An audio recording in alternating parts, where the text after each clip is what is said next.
let's talk a little bit about that.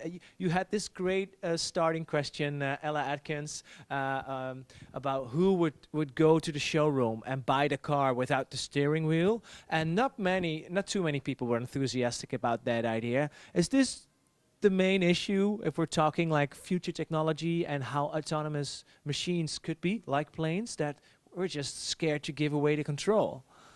So I think that is one issue. I normally study technology, but I think you have to have pull from the customer, which feeds back to pull from the manufacturer to actually put the new technologies into their systems. And my presentation was on autonomy for safety, but not necessarily to make a plane go faster or to allow a ride at a park to pull more Gs, but to just make it safer and more capable and potentially more efficient. And yeah, that's it. The efficient part was also a very interesting, because I thought, oh, this must be the point where the industry starts listening as soon as we're talking efficiency, and we're talking also reducing risks, because I guess that would be a very important starting point where you were triggered, right, to go and study. You're working at the University of Michigan doing the research, and it was elevated, or how you would say that, like initiated on risk things. I think as you were talking that the planes that you've learned to fly in, they all crashed. Yeah, so first of all, commercial transport aircraft are extremely safe, and I sleep all the time on them because it's a way to catch up. On the other hand, general aviation and experimental aviation and the kind of realm of unmanned aircraft systems that are coming out don't have that level of triple redundancy, software validation verification, not to mention long-term interaction with a very well-trained crew.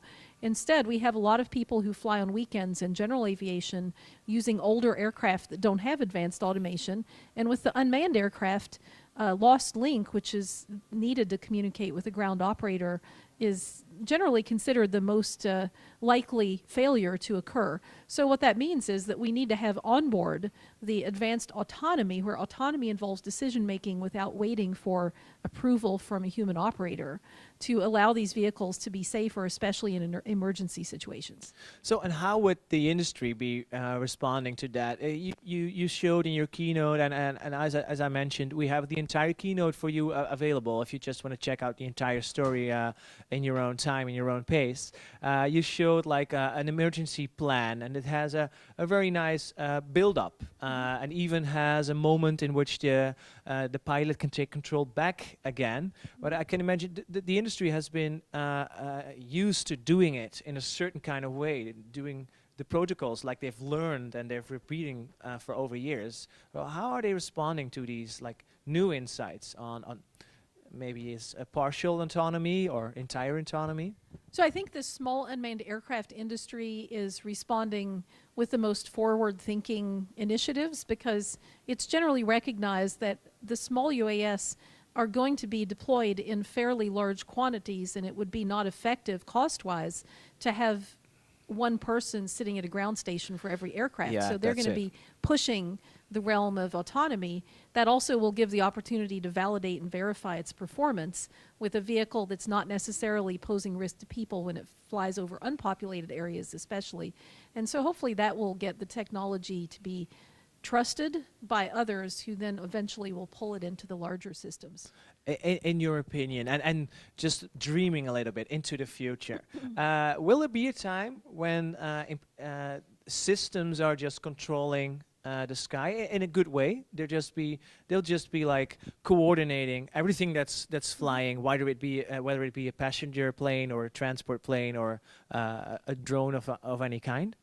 Well, this is a Future Technologies conference.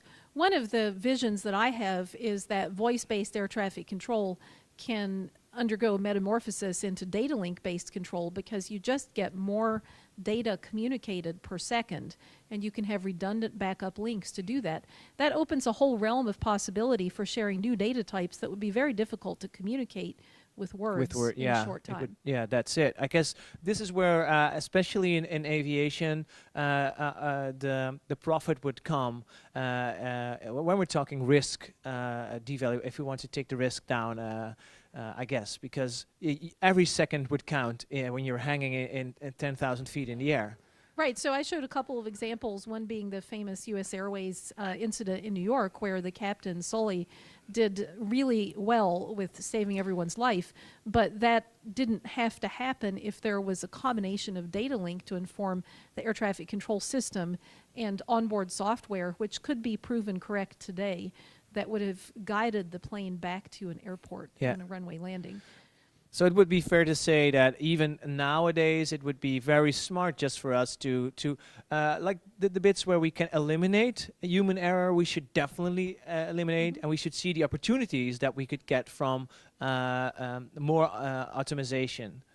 Well, so I think like in the autonomous driving challenge, in aviation there's a combination of problems due to failures and environmental hazards, but then also human error. And so I think we need to strike very carefully the balance between trust in human operators and trust in machines so that we manage to minimize overall risk regardless of our personal biases.